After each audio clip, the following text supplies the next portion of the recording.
So നമുക്ക് first topic തുടങ്ങാം. ഇത് മൊഡ്യൂൾ 1 ആണ്. മൊഡ്യൂൾ 1ലെ ഫസ്റ്റ് ടോപ്പിക് എന്ന് പറയുന്നത് കമ്പ്യൂട്ടർ ഗ്രാഫിക്സ് ആണ് നമ്മൾ പറയുന്നത് അല്ലേ. കമ്പ്യൂട്ടർ ഗ്രാഫിക്സ് എന്ന് പറയുന്നത് ഇന്നത്തെ കമ്പ്യൂട്ടർ ജനറേഷനിലെ ഏറ്റവും ഇമ്പോർട്ടൻ്റ് ആയിട്ടുള്ള ഒരു പാർട്ടാണ് കമ്പ്യൂട്ടർ ഗ്രാഫിക്സ് എന്ന് പറയുന്നത്. കമ്പ്യൂട്ടർ ഗ്രാഫിക്സ് എന്ന് പറയുന്നത് കമ്പ്യൂട്ടർ സയൻസിൻ്റെ ഒരു ബ്രാഞ്ചാണ്.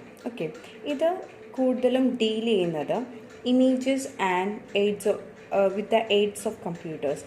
അതായത് കമ്പ്യൂട്ടറിൻ്റെ പല പല ഫെസിലിറ്റീസ് വെച്ചിട്ട് ഇമേജസിനെ ജനറേറ്റ് ചെയ്യുന്നതാണ് ഈ ഒരു ഗ്രാഫിക്സിൻ്റെ ബ്രാഞ്ചിൽ നമ്മൾ കൂടുതലായിട്ടും പറയുന്നത്. ഓക്കെ, അപ്പം കമ്പ്യൂട്ടർ ഇന്ന് നമ്മൾ ഓരോ ജനറേഷനിലും കമ്പ്യൂട്ടർ എടുക്കുകയാണെങ്കിൽ ഫസ്റ്റ് ജനറേഷൻ തൊട്ട് ഇങ്ങോട്ട് 5th ജനറേഷൻ വരെ ഓരോ ഡെവലപ്മെൻറ്റ് സ്റ്റേജിലും ഈ ഒരു ഗ്രാഫിക്സിനും ചേഞ്ചസ് ഉണ്ട്, അതിൻ്റേതായ ഡിഫറൻസസും ഉണ്ട്. ഓക്കെ, സോ അപ്പം ഗ്രാഫിക്സ് എന്ന് പറയുന്നത് ഇന്ന് വൈഡ് സ്പ്രെഡ് ആണ്. അതിൻ്റെ ഗ്രോത്ത് 1950s തൊട്ട് ഇതാ ഇങ്ങോട്ട് നടന്നുകൊണ്ടേയിരിക്കുന്ന ഒന്നാണ് കമ്പ്യൂട്ടർ ഗ്രാഫിക്സിൻ്റെ ആ ഒരു ഗ്രോത്ത് എന്ന് പറയുന്നത്. ഓക്കെ, സോ അപ്പോൾ നമ്മൾ ഇന്ന് നോക്കുകയാണെങ്കിൽ നമ്മൾ ഒത്തിരി ഏരിയാസിൽ കമ്പ്യൂട്ടർ ഗ്രാഫിക്സ് യൂസ് ചെയ്യുന്നതായിട്ടുണ്ട്. സയൻസ് ആവാം, എൻജിനീയറിംഗ് ആവാം, അതുപോലെ തന്നെ മെഡിസിൻ ഫീൽഡ് ആവാം, ബിസിനസ് ആവാം, ഇൻഡസ്ട്രീസ് ആവാം, ഗവൺമെൻറ് ആവാം, അതുപോലെ തന്നെ എൻ്റർടൈൻമെൻറ്റ്, അഡ്വർടൈസിങ്, എഡ്യൂക്കേഷൻ, ട്രെയിനിങ്, എല്ലാ ഏരിയാസിലും കമ്പ്യൂട്ടർ ഗ്രാഫിക്സ് അതിൻ്റേതായ ഒരു ഇമ്പോർട്ടൻസ് കാണിച്ചിട്ടുണ്ട്. ഓക്കെ, സോ ഇപ്പോൾ നമുക്ക് 1 by 1 ആയിട്ട് അതിൻ്റെ ആപ്ലിക്കേഷൻസ് ഏതൊക്കെ ആപ്ലിക്കേഷൻ ഏരിയാസിൽ നമുക്ക് യൂസ് ചെയ്യാം എന്നുള്ളത് ഒന്ന് നോക്കാം. ഓക്കെ, അതിൽ first one computer aided design അല്ലെങ്കിൽ CAD ആണ്. നിങ്ങൾ CAD എന്ന് പറഞ്ഞിട്ട് കേട്ടിട്ടുണ്ടാവും. CAD എന്ന് പറയുന്നത് ഒരു ഡിസൈൻ ടെക്നിക്കാണ്. ഡിസൈനിങ്ങിന് വേണ്ടിയിട്ടുള്ള ഒരു സോഫ്റ്റ്വെയർ പാക്കേജാണ് കമ്പ്യൂട്ടർ എയ്ഡഡ് ഡിസൈൻ അല്ലെങ്കിൽ CAD എന്ന് പറയുന്നത്. ഓക്കെ, ഇത് മെയിൻലി ഫോർ ഡിസൈനിങ് പർപ്പസ് ആണ്, particularly for engineering and architectural system. എൻജിനീയറിംഗിലും ആർക്കിടെക്ചറൽ സിസ്റ്റത്തിലും ഡിസൈനിങ് പർപ്പസിന് വേണ്ടിയിട്ടാണ് ഈ ഒരു CAD പാക്കേജ് നമ്മൾ കൂടുതലായിട്ടും യൂസ് ചെയ്യുന്നത്. ഓക്കെ, അപ്പം നമ്മൾ ഇതിനകത്ത് CADൻ്റെ അകത്ത് നമ്മൾ മെയിൻലി നോക്കുന്നത് എന്താണെന്ന് ചോദിച്ചിട്ടുണ്ടെങ്കിൽ, ഫോർ എക്സാമ്പിൾ നമ്മളൊരു വെഹിക്കിൾ എടുക്കുകയാണ്. വെഹിക്കിൾ അല്ലെങ്കിൽ ഒരു ബിൽഡിംഗ് നമ്മൾ ആദ്യം തന്നെ ഒരു 10 floors അല്ലെങ്കിൽ ഒരു 10 നിലയുള്ളൊരു ബിൽഡിംഗ് ഉണ്ടാക്കണമെങ്കിൽ ആദ്യം നമ്മൾ കല്ലും മണ്ണും എടുത്ത് കെട്ടാനല്ല പോകുന്നത്. നമ്മൾ ആദ്യം എന്താ ചെയ്യുന്നത്, ആദ്യം നമുക്ക് അതിൻ്റെ ഒരു ബ്ലൂ പ്രിൻ്റ് റെഡിയാക്കണം അല്ലേ. അത് പേപ്പറിലാവട്ടെ, ഈവൻ തോ നമുക്ക് സിസ്റ്റത്തിലും ചെയ്യാം. അപ്പോൾ നമ്മൾ സിസ്റ്റത്തിൽ വിത്ത് ദ ഹെൽപ്പ് ഓഫ് എന്തായിരിക്കും CAD യൂസ് ചെയ്തിട്ടായിരിക്കും നമ്മളത് ചെയ്യുന്നത്. ഓക്കെ, അതുപോലെ തന്നെ നമ്മളിപ്പോൾ ഒരു ഓട്ടോമൊബൈൽ ലൈക്ക് വെഹിക്കിൾ എടുക്കുകയാണെങ്കിൽ ഒരു കാർ എടുക്കുക. ഓക്കെ, ഒരു കാർ നമ്മൾ കൺസിഡർ ചെയ്യുകയാണെങ്കിൽ അതിൻ്റെ interior and exterior part design ചെയ്തിട്ടാണ് നമ്മളത് കാർ എന്ന് പറയുന്ന ഒരു ഒബ്ജക്റ്റിലേക്ക്, ആ ഒരു റിയൽ ഒബ്ജക്റ്റിലേക്ക് മാറ്റുന്നത്. ആദ്യം അതിൻ്റെ ഡിസൈനിങ് നടത്തണം അല്ലേ. അതുപോലെ തന്നെ ഇൻറ്റീരിയർ പാർട്ടാണെങ്കിലും എക്സ്റ്റീരിയർ പാർട്ടാണെങ്കിലും അതിൻ്റെ എൻജിനാണെങ്കിലും ഈച്ച് ആൻഡ് എവറി പാർട്ട് എന്ന് പറയുന്നത് ഫസ്റ്റ് ഡിസൈൻ ചെയ്യണം. ഡിസൈൻ ചെയ്തതിന് ശേഷം മാത്രമാണ് നമ്മളതിന് ഒരു റിയൽ ഫോമിലേക്ക് മാറ്റുന്നത്.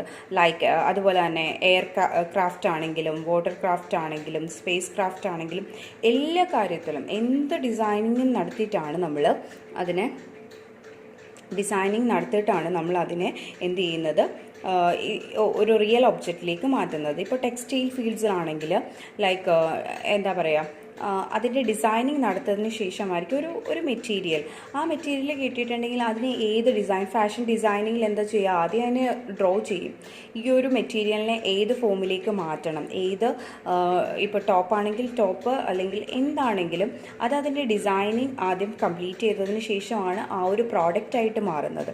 സോ അപ്പോൾ എല്ലാ ഫീൽഡിലും നമുക്ക് എന്ത് യൂസ് ചെയ്യാം, ഡിസൈനിങ് പർപ്പസിന് വേണ്ടിയിട്ട് നമുക്ക് എന്ത് യൂസ് ചെയ്യാം, CAD യൂസ് ചെയ്യാനായിട്ട് പറ്റും. ഓക്കെ, സോ അപ്പം ഈ ഒരു CAD യൂസ് ചെയ്യുന്നതുകൊണ്ടുള്ള ബെനിഫിറ്റ് എന്താണെന്ന് ചോദിച്ചിട്ടുണ്ടെങ്കിൽ നമുക്ക് ഒരു ഔട്ട്ലൈനാണ് കിട്ടുന്നത്. നമ്മുടെ റിയൽ ഒബ്ജക്റ്റ് എന്താണോ അതിൻ്റെ ഒരു ഔട്ട്ലൈൻ ഫോമാണ് നമുക്ക് കിട്ടുന്നത്. അതിൻ്റെ ഓവറോൾ ഷേപ്പ്, ഇൻറ്റേർണൽ ഫീച്ചേഴ്സ് ഒക്കെയാണ് നമുക്ക് മനസ്സിലാവുന്നത്. ഇതിങ്ങനെ ഡിസ്പ്ലേ ചെയ്യുന്നത് കൊണ്ട് കുറച്ചും കൂടെ നമുക്ക്, അതായത് ഡിസൈനർ ആരാണോ അയാൾക്ക് എന്തെങ്കിലും അഡ്ജസ്റ്റ്മെൻറ്റ്സ് എന്തെങ്കിലും നടത്താനുണ്ടെങ്കിൽ അതിൻ്റെ ഡിസൈനിങ് ഷേപ്പിൽ എന്തെങ്കിലും, നമ്മളൊരു കാറ് ഡിസൈൻ ചെയ്യുകയാണ്, ആ കാറിൻ്റെ ഇൻറ്റീരിയർ ആൻഡ് എക്സ്റ്റീരിയർ, ഇപ്പോൾ ഡോറിൻ്റെ സൈസ് കൂട്ടണം അല്ലെങ്കിൽ അതിൻ്റെ വിഡ്ത്ത് മാറ്റണം, അങ്ങനെ നമ്മൾ ചെയ്തു വന്നപ്പോൾ നമുക്ക് എന്തെങ്കിലും കറക്ഷൻസ് ഉണ്ടെങ്കിൽ അങ്ങനെ ഇൻട്രാക്റ്റീവ് ആയിട്ടുള്ള അഡ്ജസ്റ്റ്മെൻറ്റ്സ് നടത്താനായിട്ട് ഡിസൈനറിന് പറ്റും. ഓക്കെ, ദെൻ അതുപോലെ തന്നെ ഈ ഒരു CAD-ൽ നമ്മൾ അനിമേഷൻസ് യൂസ് ചെയ്യാറുണ്ട്. അനിമേഷൻ യൂസ് ചെയ്യുന്നത് ഇപ്പോൾ റിയൽ വേൾഡ് അനിമേഷൻസ് യൂസ് ചെയ്തിട്ട് നമുക്ക് അതിൻ്റെ പെർഫോമൻസ് ടെസ്റ്റ് ചെയ്യാൻ വേണ്ടിയിട്ടാണ് നമ്മൾ എപ്പോഴും എന്തെടുക്കുന്നത്, ഈ ഒരു അനിമേഷനും കൂടെ CAD-ൻ്റെ കൂടെ ആഡ് ചെയ്യുന്നത്.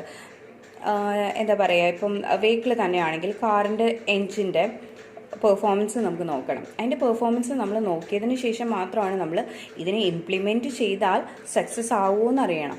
അല്ലെങ്കിൽ നേരത്തെ ഉണ്ടായിരുന്ന ഒരു പ്രോഡക്റ്റ് മാറ്റി നമ്മളൊരു പുതിയ പ്രോഡക്റ്റ് ലോഞ്ച് ചെയ്യുകയാണ്, ഒരു പുതിയ കാറ് ലോഞ്ച് ചെയ്യുകയാണ്. ലൈക്ക് എന്താ പറയുക, കിയ കാർണിവൽ എന്ന് പറഞ്ഞിട്ടൊരു പുതിയ കാർ ഇറങ്ങി. കിയയുടെ ഒരു പുതിയ ഫീച്ചറോടുകൂടെയൊക്കെ വന്ന ഒരു പുതിയ കാറ്. സോ അപ്പോൾ അവർ അതിൻ്റെ അകത്ത് അവരുടെ മാക്സിമം ഇന്നോവേഷൻസ് അല്ലെങ്കിൽ അവരുടെ മാക്സിമം പെർഫോമൻസ് കൂട്ടാൻ ഓൾറെഡി എക്സിസ്റ്റ് ചെയ്തതിൽ നിന്നും കുറച്ച് എന്തെങ്കിലും ഫീച്ചേഴ്സ് അവർ ആഡ് ചെയ്യാൻ മാത്രമേ നോക്കുകയുള്ളൂ അല്ലേ. അപ്പോൾ ഇങ്ങനെ ആഡ് ചെയ്യണം എന്നുണ്ടെങ്കിൽ അവർക്ക് ടെസ്റ്റ് ചെയ്ത് നോക്കണം, ഇപ്പോൾ ഉള്ള പെർഫോമൻസിനേക്കാൾ കൂടുതലാണോ എൻ്റെ ഈ ഒരു പുതിയ ഒബ്ജക്റ്റിന്, ഞാൻ ഡിസൈൻ ചെയ്ത പുതിയതിന് അതിനേക്കാൾ കൂടുതൽ എഫക്റ്റ് ഉണ്ടോ, അല്ലെങ്കിൽ അങ്ങനെയുള്ള ടെസ്റ്റിങ്സ് പെർഫോം ചെയ്യാൻ വേണ്ടിയിട്ടാണ് നമ്മൾ ഈ ഒരു അനിമേഷനെ കൂടെ ആഡ് ചെയ്യുന്നത്. അപ്പോൾ നമുക്ക് എൻജിൻ്റെ പെർഫോമൻസ് നോക്കാൻ പറ്റും കമ്പയർ ടു അതർ വൺ. നേരത്തെ ഉണ്ടായിരുന്നത് വെച്ചിട്ട് നമുക്ക് കമ്പയർ ചെയ്ത് നോക്കാം. കമ്പാരിസൺ നടത്തുമ്പോൾ നമുക്ക് കുറച്ചും കൂടി ഈസി ആയിട്ട് മനസ്സിലാവും എത്രമാത്രം ഫാസ്റ്റ് ആയിട്ടുണ്ട്, എത്രമാത്രം കൂടുതൽ എഫക്റ്റീവാണ് നമ്മുടെ പുതിയ പ്രോഡക്റ്റ് എന്നുള്ളത്. അപ്പം നമ്മളത് കൂടുതലും വെഹിക്കിൾ, അതുപോലെ തന്നെ കമ്പ്യൂട്ടർ സിസ്റ്റം, അതിനൊക്കെ വേണ്ടിയിട്ടാണ് റിയൽ ടൈം അനിമേഷനും കൂടെ ആഡ് ചെയ്യാറുള്ളത്. ഓക്കെ, പിന്നെ അതുപോലെ തന്നെ ഡിസൈനറിന് ഇൻറ്റീരിയർ വ്യൂ ചെയ്യാൻ പറ്റും. ഇൻറ്റീരിയറിൻ്റെ ബിഹേവിയർ എന്തെങ്കിലും മാറ്റണമെങ്കിലോ അതിൻ്റെ കോമ്പണൻസ് മാറ്റണമെങ്കിലോ, ഫോർ എക്സാമ്പിൾ ഇപ്പോൾ ക്ലച്ച് പ്രസ് ചെയ്യുക, അല്ലെങ്കിൽ ആക്സിലറേഷൻ കൊടുക്കുക, ഇതൊക്കെ കൊടുക്കുന്ന സമയത്ത് അതിൻ്റെ മാക്സിമം ഔട്ട്പുട്ട് കിട്ടാൻ വേണ്ടിയിട്ട് നമുക്ക് ഏത് രീതിയിൽ അതിൻ്റെ അലൈൻമെൻറ്റ് മാറിപ്പോയിട്ടുണ്ടോ അങ്ങനെയുള്ളതെല്ലാം നമുക്ക് നോക്കാനായിട്ട് പറ്റും. അപ്പോൾ നമുക്ക് അനിമേഷൻ വഴി ഇതെല്ലാം ടെസ്റ്റ് ചെയ്തതിന് ശേഷമാണ് ഇതൊരു റിയൽ പ്രോഡക്റ്റായിട്ട് മാറുന്നത്. ഓക്കെ, ദെൻ അടുത്തത് ഇനി സെക്കൻഡ് ആപ്ലിക്കേഷനായിട്ട് പറയുന്നത് പ്രസൻറ്റേഷൻ ഗ്രാഫിക്സ് ആണ്. പ്രസൻറ്റേഷൻ ഗ്രാഫിക്സ് വേറൊന്നുമല്ല, നമുക്ക് പ്രസൻറ്റേഷൻസ് പ്രിപ്പയർ ചെയ്യാൻ പറ്റും അല്ലേ. അതായത് പവർ പോയിൻറ്റ് പ്രസൻറ്റേഷൻസ് നമുക്ക് പ്രിപ്പയർ ചെയ്യാം. With the help of projector നമുക്കത് ഡിസ്പ്ലേ ചെയ്യാനും പറ്റും അല്ലേ. അപ്പോൾ നിങ്ങൾക്ക് ക്ലാസ് എടുക്കുന്നതാണെങ്കിലും അല്ലെങ്കിൽ ഒരു ഏതൊരു ഫീൽഡിലും നമുക്കൊരു റിപ്പോർട്ട് സബ്മിറ്റ് ചെയ്യണമെങ്കിൽ, അല്ലെങ്കിൽ ഒരു പ്രസൻറ്റേഷൻ നടത്തണമെങ്കിൽ, ഒരു സെമിനാർ നടത്തണമെങ്കിൽ ഒക്കെ നമുക്ക് ഏതിനെ ഡിപ്പെൻഡ് ചെയ്യാം, ഈ ഒരു ഗ്രാഫിക്സിനെ നമുക്ക് ഡിപ്പെൻഡ് ചെയ്യാനായിട്ട് പറ്റും. പ്രസൻറ്റേഷൻ ഗ്രാഫിക്സ് ആയിട്ട് ഡിപ്പെൻഡ് ചെയ്യാൻ പറ്റും. അത് കൂടുതലായിട്ടും യൂസ് ചെയ്യുന്നത് ഫിനാൻഷ്യൽ സമ്മറൈസിങ്ങിന് വേണ്ടിയിട്ടും, അല്ലെങ്കിൽ മാത്തമെറ്റിക്കൽ, സയൻറ്റിഫിക്, എക്കണോമിക് ഡേറ്റയുടെ ഒക്കെ ഒരു റിപ്പോർട്ട് റെഡിയാക്കാൻ വേണ്ടിയിട്ടാണ്. അല്ലെങ്കിൽ മാനേജീരിയൽ റിപ്പോർട്ട്. ഫോർ എക്സാമ്പിൾ പറയുകയാണെങ്കിൽ ഒരു സെയിൽ എടുക്കാം. ഇപ്പോൾ ഒരു കമ്പനിയുടെ സെയിൽ ഈ ഒരു ജൂലൈ അല്ലെങ്കിൽ ജൂൺ എന്ന് പറയുന്ന മന്തിലെ സെയിൽ എങ്ങനെ ഉണ്ടായിരുന്നു, അതിൻ്റെ ഒരു റിപ്പോർട്ട് റെഡിയാക്കണം എന്നുണ്ടെങ്കിൽ ഒബ്വിയസ്ലി ആ ഒരു പ്രസൻറ്റ് ചെയ്യുന്ന ഒരാൾ, മാനേജർ ആവട്ടെ ആരും ആവട്ടെ, അയാൾ ഡിപ്പെൻഡ് ചെയ്യുന്നത് ഒരു PPT അല്ലെങ്കിൽ പവർ പോയിൻറ്റ് പ്രസൻറ്റേഷനെയാണ് ഡിപ്പെൻഡ് ചെയ്യുന്നത് അല്ലേ. അപ്പോൾ അതിനെയാണ് നമ്മൾ പ്രസൻറ്റേഷൻ ഗ്രാഫിക്സ് എന്ന് പറയുന്നത്. നമുക്ക് കൂടുതൽ ഡെക്കറേറ്റീവായിട്ട് അനിമേഷൻസോ അല്ലെങ്കിൽ ചാർട്ടോ, പൈ ചാർട്ട് ഉണ്ട്, ലൈൻ ചാർട്ട് ഉണ്ട്, ബാർ ചാർട്ട് ഉണ്ട്, അങ്ങനെ പല ചാർട്ട് അല്ലെങ്കിൽ വേറെ ഏതെങ്കിലും അനിമേഷൻസ് ഒക്കെ നമുക്ക് ആഡ് ചെയ്യാൻ പറ്റും ഈ ഒരു PPTക്കകത്ത്. അപ്പം അതെല്ലാം യൂസ് ചെയ്തിട്ട് നമ്മുടെ ഈ ഒരു പ്രോഡക്റ്റിനെ ഇത് കാണിക്കുക, അതായത് സെയിൽ കാണിക്കുക. സെയിലിൻ്റെ ഇപ്പം ഫോർ എക്സാമ്പിൾ കഴിഞ്ഞ മന്തിലെയും ഈ ഒരു മന്തിലെയും കമ്പാരിസൺ നടത്തണമെന്നുണ്ടെങ്കിൽ നമുക്ക് ബാർ ചാർട്ട് അല്ലെങ്കിൽ ലൈൻ ചാർട്ട് വഴി നടത്താം. ചാർട്ട് യൂസ് ചെയ്തിട്ട് നമുക്ക് കഴിഞ്ഞ മന്ത്, അതായത് മെയ്യിലെയും ജൂണിലെയും സെയിൽസ് റിപ്പോർട്ട് എടുക്കാൻ പറഞ്ഞിട്ടുണ്ടെങ്കിൽ അതിൻ്റെ ഒരു കമ്പാരിസൺ നടത്തണം. അതിൻ്റെ ഒരു റിപ്പോർട്ട് റെഡിയാക്കണമെങ്കിൽ നമുക്ക് ഇതിനെ ഡിപ്പെൻഡ് ചെയ്യാം. പ്രസൻറ്റേഷൻ ഗ്രാഫിക്സിനെ റിപ്പോർട്ട് ചെയ്യാനായിട്ട് യൂസ് ചെയ്തിട്ട് നമുക്ക് റിപ്പോർട്ട് റെഡിയാക്കാനായിട്ട് പറ്റും. അതാണ് പ്രസൻറ്റേഷൻ ഗ്രാഫിക്സിൻ്റെ ഒരു ഏരിയ എന്ന് പറയുന്നത്.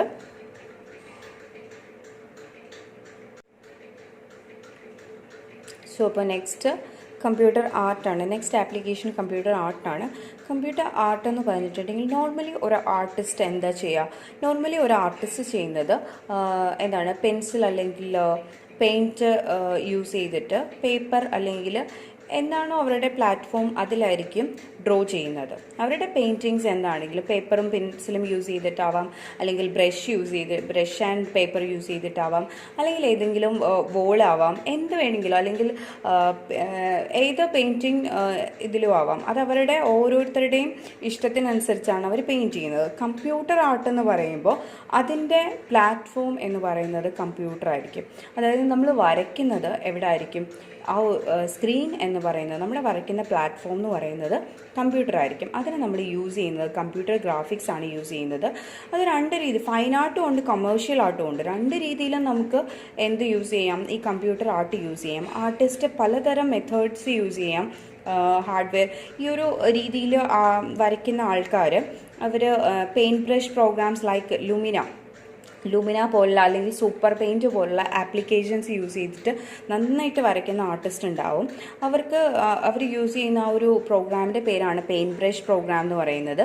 ഇതിൻ്റെ ഒരു ബേസിക് ഐഡിയ എന്ന് പറഞ്ഞിട്ടുണ്ടെങ്കിൽ നമ്മൾ വരയ്ക്കുന്ന സർഫസ് എന്ന് പറയുന്നത് വീഡിയോ മോണിറ്ററാണ്. വീഡിയോ മോണിറ്ററിലാണ് നമ്മൾ വരയ്ക്കുന്നത്. അപ്പോൾ നമുക്ക് പിക്ചർ എന്ന് പറയുന്നത് ഇലക്ട്രോണിക്കലി ടാബ്ലറ്റ് യൂസ് ചെയ്തിട്ട് നമ്മൾ ടാബ്ലറ്റിൻ്റെ അകത്ത് വെച്ചിട്ട് ടാബ്ലറ്റിൽ നമ്മൾ വരയ്ക്കുന്ന അനുസരിച്ച് നമ്മുടെ സ്ക്രീനിൽ യൂസിങ് സ്റ്റെയിലസ് യൂസ് ചെയ്തിട്ടാണ് നമ്മൾ ഈ ഒരു ഇത് വരയ്ക്കുന്നത്.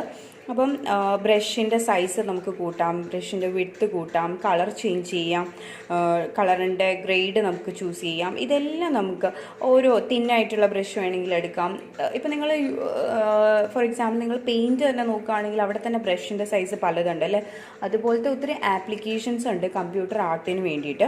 അപ്പം അതിൻ്റെ നമുക്ക് വിഡ്ത്തും കളറും നമുക്ക് ഇഷ്ടത്തിനനുസരിച്ച് നമുക്ക് വരയ്ക്കാനായിട്ട് പറ്റും. അപ്പം ഈ ഒരു സ്റ്റെയിൻലെസ് വെച്ചിട്ടാണ് വരയ്ക്കുന്നതെന്ന് പറഞ്ഞല്ലോ. അപ്പോൾ എങ്ങനെയാണെന്ന് ചോദിച്ചിട്ടുണ്ടെങ്കിൽ നമ്മുടെ പ്രഷർ സെൻസിറ്റീവ് ആണ് ഈ സ്റ്റെയിൻലെസ് എന്ന് പറയുന്നത്. നമ്മൾ എത്രമാത്രം പ്രഷർ കൊടുത്തിട്ടാണ് ഈ ഒരു ഇതിൽ സ്ക്രീനിൽ വരയ്ക്കുന്നത് അതിനനുസരിച്ചാണ് ഇതിൻ്റെ അകത്ത് ഇപ്പോൾ ഫോർ എക്സാമ്പിൾ എന്താ പറയുക, നിങ്ങൾ ആ ഒരു ഇതിൽ ഒരു ലൈൻ ഡ്രോ ചെയ്യുകയാണ്. ആ ലൈനിൻ്റെ എത്രമാത്രം പ്രഷർ കൊടുത്തിട്ടാണോ നിങ്ങൾ വരയ്ക്കുന്നത് ആ പ്രഷറിനെ ഐഡൻറ്റിഫൈ ചെയ്തിട്ടാണ് അതിൻ്റെ വിഡ്ത്തും ബ്രഷിൻ്റെ സൈസും അതുപോലെ തന്നെ കളർ ഇതെല്ലാം നിങ്ങൾക്ക് ചൂസ് ചെയ്യാനായിട്ട് പറ്റും. ഇത് ട്രാൻസ്ലേറ്റ് ചെയ്യുന്നത് ഈ പ്രഷർ എങ്ങോട്ട് ഈ ഹാൻഡിൻ്റെ പ്രഷർ ട്രാൻസ്ലേറ്റ് ചെയ്യുന്നത് ലൈനിൻ്റെ വിഡ്ത്തും ബ്രഷിൻ്റെ സൈസും അതിലേക്കൊക്കെ ട്രാൻസ്ലേറ്റ് ചെയ്യപ്പെടുകയാണ് ചെയ്യുന്നത്. ഓക്കെ, അതുപോലെ തന്നെ പ്ലോട്ടർ യൂസ് ചെയ്തിട്ട് നമുക്ക് ഈ ഒരു സെയിം ഓട്ടോമാറ്റിക് ആർട്ട് ക്രിയേറ്റ് ചെയ്യാം. പക്ഷേ അതിൻ്റെ കേസിൽ നമുക്ക് ഈ ഒരു ആർട്ടിസ്റ്റിൻ്റെ ആവശ്യമില്ല. വിതൗട്ട് ഇൻ്റർവിഷൻ ഓഫ് ആർട്ടിസ്റ്റ് നമുക്ക് പ്ലോട്ടർ യൂസ് ചെയ്തിട്ട് ഓട്ടോമാറ്റിക് ആർട്സ് ക്രിയേറ്റ് ചെയ്യാനായിട്ട് പറ്റും. പക്ഷേ ലുമിന പോലുള്ള പാക്കേജസിലാണെങ്കിൽ ആർട്ടിസ്റ്റ് പേപ്പറിൽ വരയ്ക്കുന്നതിന് പകരം ഡയറക്റ്റ് ടാബ്ലറ്റിലായിരിക്കും വരയ്ക്കുന്നതെന്നാണ് ഉള്ളത്. ഓക്കെ, സോ നെക്സ്റ്റ് എന്ന് പറയുന്നത് ഒരു ആപ്ലിക്കേഷനും കൂടെ നമുക്ക് നോക്കാം. എൻ്റർടൈൻമെൻറ്റിൽ എങ്ങനെയാണ് എൻ്റർടൈൻമെൻറ്റിൽ കമ്പ്യൂട്ടർ ഗ്രാഫിക്സ് ഇൻവോൾവ് ചെയ്തിരിക്കുന്നതെന്നാണ്. മോഷൻ പിക്ചേഴ്സ് ആണെങ്കിലും മ്യൂസിക് വീഡിയോസ് ആണെങ്കിലും ടെലിവിഷൻ ഷോസ് ആണെങ്കിലും ഏത് കേസിലും നമുക്ക് എന്തിനെ നമുക്ക് കൊണ്ടുവരാം, എൻ്റർടൈൻമെൻറ്റിൻ്റെ കേസിലായിട്ട് ഈ ഒരു കമ്പ്യൂട്ടർ ഗ്രാഫിക്സിനെ നമുക്ക് പറയാനായിട്ട് പറ്റും. ഇനി ചിലപ്പോൾ നമ്മൾ ഗ്രാഫിക് സീൻസ് മാത്രമായിട്ടായിരിക്കും ഡിസ്പ്ലേ ചെയ്യുന്നത്. ചിലപ്പോൾ നമുക്ക് ഗ്രാഫിക് സീൻസിൻ്റെ കൂടെ റിയൽ ആക്ടേഴ്സ് അല്ലെങ്കിൽ റിയൽ ലൈവ് സീൻസും കൂടെ ചിലപ്പോൾ അതിൻ്റെ കൂടെ കമ്പൈൻ ചെയ്തിട്ട് ഡിസ്പ്ലേ ചെയ്യും. ഇപ്പോൾ ഗ്രാഫിക് സീൻ മാത്രം നമ്മളൊരു എക്സാമ്പിൾ എടുക്കുകയാണെങ്കിൽ ജംഗിൾ ബുക്ക് എന്ന് പറഞ്ഞിട്ടുള്ള മൂവി കണ്ടിട്ടുണ്ടെങ്കിൽ അതിൻ്റെ അകത്ത് എന്താ പറയുക ഫുൾ ഗ്രാഫിക്സ് ആണ് അല്ലേ, ഫുൾ ഗ്രാഫിക്സ് ആണ്. അതിൻ്റെ അകത്ത് എല്ലാം അനിമേറ്റഡ് ആണ്, ഗ്രാഫിക്സ് ആൻഡ് അനിമേഷൻ യൂസ് ചെയ്തിട്ടാണ് ഫുള്ള് ചെയ്തിരിക്കുന്നത്. പക്ഷേ ജുറാസിക് പാർക്ക് എന്ന് പറഞ്ഞിട്ടൊരു മൂവി നിങ്ങൾ കൺസിഡർ ചെയ്യുകയാണെങ്കിൽ ആ ജുറാസിക് പാർക്കിൻ്റെ അകത്ത് നിങ്ങൾ നോക്കുകയാണെങ്കിൽ റിയൽ ആയിട്ടുള്ള ആക്ടേഴ്സും ഉണ്ടായിരിക്കും. പ്ലസ് ജുറാസിക് പാർക്കിൻ്റെ അകത്ത് ഡൈനോസേഴ്സിനെ വെച്ചിട്ടുണ്ട് അല്ലേ.